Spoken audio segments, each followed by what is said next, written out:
Hi friends, welcome to workshop Telugu. Friends, ఇప్పుడు మనం చూసేది వచ్చి ఒక వర్ల్ఫుల్ ఫ్రిడ్జ్. అంటే ఒక 190 లీటరు, మరీ ఓల్డ్ మోడల్ కాదు, ఒక 4-5 ఇయర్ ముందు వచ్చిన మోడలే.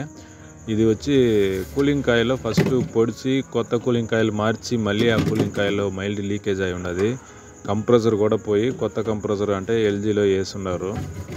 సో అగైన్ మళ్ళీ ఖర్చు పెట్టలేక ఈ బాక్స్ మనకు వచ్చేసింది. ఇప్పుడు మనం దీన్ని రెడీ చేసి సేల్ చేయబోతున్నాం. దీనికి వచ్చి ఆ ఫ్రంట్ ఆ ప్యానల్ ఇరిగిపోయినది, కూలింగ్ కాయిల్లో మైల్డ్ లీకేజీ, ఆ కండెన్సర్ చెక్ చేసుకునేసి కొత్త కండెన్సర్ వేయడం అన్నీ చేయాలన్నమాట. ఫస్ట్ కూలింగ్ కాయిల్ మనం రిమూవ్ చేస్తున్నాము. చేసేసి కొత్త కూలింగ్ కాయిల్ బిగించాలా. దాని తర్వాత ఒక్కొక్కటిగా మనం చెక్ చేసుకుని చేంజ్ చేయాల్సి వస్తుంది. కండెన్సర్ ఒకవేళ ఆయిల్ ఉన్నా లేదు అంటే మైల్డ్ లీకేజ్ కాబట్టి పెద్దగా వాటర్ లోపల పోయి ఉండదు, సర్క్యులేషన్ అయి ఉండదు, కండెన్సర్ పెద్దగా డ్యామేజ్ అయి ఉండదు. ఒకవేళ కొంచెం మనకు డౌట్గా ఉన్నా మార్చడం చాలా ఇంపార్టెంట్. ఈ వర్ల్ఫుల్ ఫ్రిడ్జ్ వరకు మామూలుగా అంతే, అన్నీ పర్ఫెక్ట్గా లేకపోతే రిజల్ట్ రాదు. కంప్రెసర్ పోవడం లేదు మళ్ళీ లీకేజ్ పెరుక్కోవడం అలాంటివన్నీ జరుగుతూ ఉంటుంది అనమాట.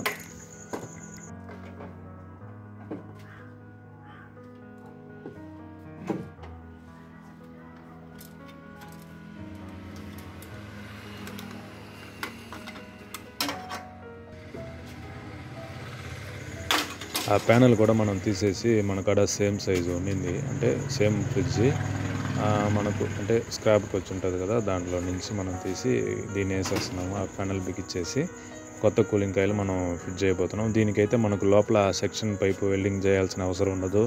క్యాబ్లర్ మనం అంటే కొత్తగా వేయాల్సిన అవసరం ఉండదు. అన్నీ దీంట్లోనే ఇచ్చేస్తుంటారు కాబట్టి కొంచెం వర్క్ చాలా తగ్గుతుంది. మామూలుగా ఈ వర్ల్ఫుల్ ఫ్రిడ్జ్, కొన్ని ఫ్రిడ్జ్లు గోద్రేజ్, వీడియోకాన్ కొన్ని అలాంటివి వచ్చి మనకు వచ్చి సెక్షన్ పైపు కూడా దాంట్లోనే ఇచ్చేస్తారు. రిటర్న్ పైపు క్యాబ్లర్ కూడా వెల్డింగ్ చేసి ఉంటుంది, దాంతోనే వచ్చేసి ఉంటుంది అనమాట. ఇన్బుల్డ్గా మనకి ఎక్స్ట్రా కొంచెం వర్క్ తగ్గుతుంది. ఇది కూలింగ్ కాయిల్ బిగించేది కూడా చాలా సింపుల్గా ఉంటుంది. పైన రెండు క్లిప్ దాంట్లో తగిలిచేసి మళ్ళీ ఫ్రంట్ ప్యానల్ వచ్చి 4 స్క్రూలు వేయాల్సి వస్తుంది. సింపుల్గా అయిపోతుంది అనమాట.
మనం కండెన్సర్ అయితే కొత్తది వేసేసినాము.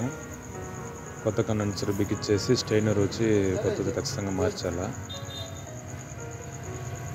కొత్త స్టైనర్ వేసేసి ఆ క్యాబ్లర్ వెల్డింగ్ మొత్తం అన్నీ అయిన తర్వాత మనం వచ్చి జస్ట్ వ్యాక్యూమ్ పెట్టేసి మనం గ్యాస్ ఛార్జింగ్ అనేది చేయబోతున్నాము. దీనికైతే 134 గ్యాస్, అంటే ఎల్జీ కంప్రెసర్ వేస్తున్నారు కాబట్టి దీంట్లో వచ్చింది అయితే ఫస్ట్ 600 ఉంటుంది. ఆ ఇన్వర్టర్ మళ్ళీ కంప్రెసర్లు అన్నీ పోయి మళ్ళీ దానికి మార్చి వారంటీలా అంటే కంప్రెసర్ రాదనమాట. మనం కూలింగ్ కాయిల్ హోల్ వేసి దానివల్ల పోయిందంటే ఫెయిల్యూర్ అయిందంటే వారంటీ కొన్ని ఇవ్వరు.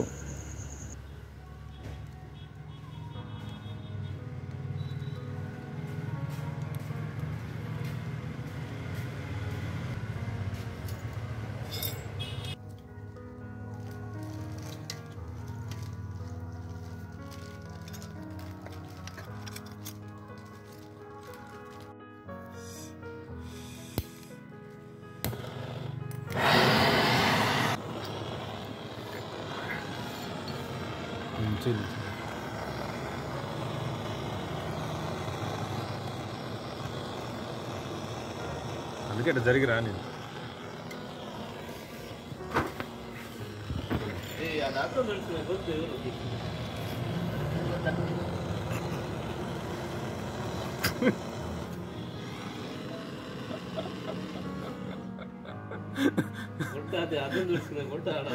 వికారంగా అవుతాడా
క్యాబ్లర్ అన్నీ వెల్డింగ్ అయిన తర్వాత సెక్షన్ పైపు కూడా జస్ట్ మనం ఎయిర్ కావాలంటే చెక్ చేసుకునేసి వెల్డింగ్ చేసేయడమే.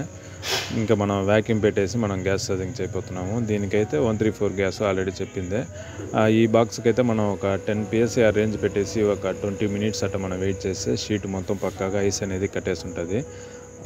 ఆ విధంగా కడితేనే మనకు కూలింగ్ అనేది కంటిన్యూగా ఒకే ఈవెన్గా ఉంటుంది, బాగా రిజల్ట్ వస్తుంది. కండెన్సర్ హీట్ కూడా చెక్ చేసుకోవాలా, ఫిల్టర్కి స్టెయినర్ కన్నా ఎక్కువ హీట్ పోకూడదు. సైడ్ మొత్తం మన షీట్ మొత్తం పక్కాగా ఐస్ అయితే వచ్చింది. లోపల ఒకరోజు జస్ట్ ఐస్ గడ్డ కట్టేదానికి మనం వాటర్ పోసి పెట్టినాము. దాని తర్వాత ఒక 40 మినిట్స్ తర్వాత మనం దాన్ని చెక్ చేస్తే మనకు ఐస్ గడ్డ అయితే పక్కాగా కట్టి ఉండింది. ఆ విధంగా కడితేనే మనకు ఫ్రీజింగ్ అయ్యే కండిషన్ లెక్క, మనకు ఫ్రిడ్జ్ మొత్తం పక్కాగా కూలింగ్ వచ్చినట్టు లెక్క, కట్ ఆఫ్ కూడా పర్ఫెక్ట్గా అవుతుంది. ఫ్రెండ్స్, ఈ వీడియో మీకు నచ్చుంటుంది అనుకుంటా. నచ్చిందంటే లైక్ చేయండి, మర్చిపోకుండా మన ఛానల్ని సబ్స్క్రైబ్ చేయండి ఫ్రెండ్స్.